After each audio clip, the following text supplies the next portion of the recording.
महाराष्ट्र में जो पैटर्न पिछले कुछ सालों से हमें देखने को मिल रहा है, वो पैटर्न फिर से वहां भी दोहराया गया। आपको मैं एक आंकड़ा देता हूं,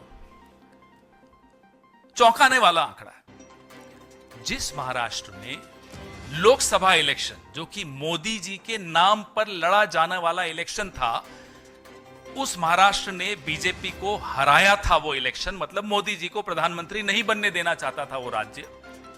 वही राज्य उसी बीजेपी को 4 महीने 5 महीने के भीतर 148 सीटों में से 132 सीटें दे देता है। ये स्ट्राइक रेट आपको कुछ समझ में आ रहा है? कैसी स्ट्राइक रेट है? या तो ये मान लिया जाए कि महाराष्ट्र मोदी जी के खिलाफ है, माइनस मोदी जी बीजेपी के साथ है। क्या ये मानेंगे? हरियाणा में भी यही पैटर्न था। जिस हरियाणा ने लोकसभा में मोदी जी को हराया, वो हरियाणा बीजेपी में विधानसभा में जिता देता है बीजेपी को। तो क्या मोदी जी के खिलाफ एक माहौल था इन राज्यों में, या बनता जा रहा है हर राज्य में?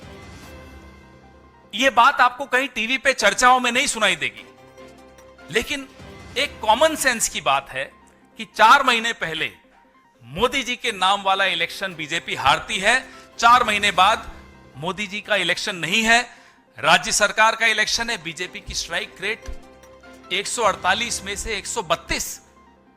यह स्ट्राइक रेट संभव है क्या? अगर यह स्ट्राइक रेट संभव है तो क्या मोदी जी के लिए चिंता का विषय नहीं है कि उनके नाम के चुनाव अब वो हारनी शुरू हो गई पार्टी उनकी? ये सोचने की बात है। खैर, ये उनके लिए है चिंता का विषय। हमारी चिंता का विषय है लोकतंत्र, हमारी चिंता का विषय है चुनावी पारदर्शिता, हमारी चिंता का विषय है कि क्या इतने साल इस तरह से पिछले दरवाजे से सरकार बनाई, सरकार बनाने के बाद एंटी इनकम्बेंसी का रिवर्स हो सकता है क्या बीजेपी के लिए? 148 में से 132 सीटें ले जा सकती है क्या बीजेपी? तो लोकसभा में क्या हो गया था? हमने लगातार शिकायतें करी। बीजेपी की एक महिला नेत्री के घर से चुनाव आयोग की वेबसाइट में घुसकर नाम काटे जाने की शिकायत जयराम रमेश जी ने की थी, महाअघाड़ी के सारे नेताओं ने की थी।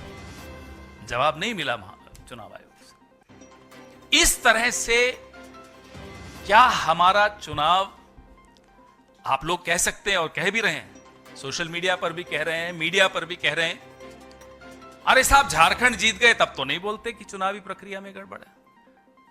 साहब, झारखंड, जम्मू कश्मीर बाई इलेक्शंस, जो असेंबलीज जिनके मैंने नाम लिए, उनको जिताकर वहां लेवल प्लेइंग फील्ड देकर हमें जीतने दिया जाए, ये इस उम्मीद के साथ कि उसके बाद हमारा मुंह महाराष्ट्र में बंद हो जाएगा, माफ कीजिएगा, मुंह बंद नहीं होगा।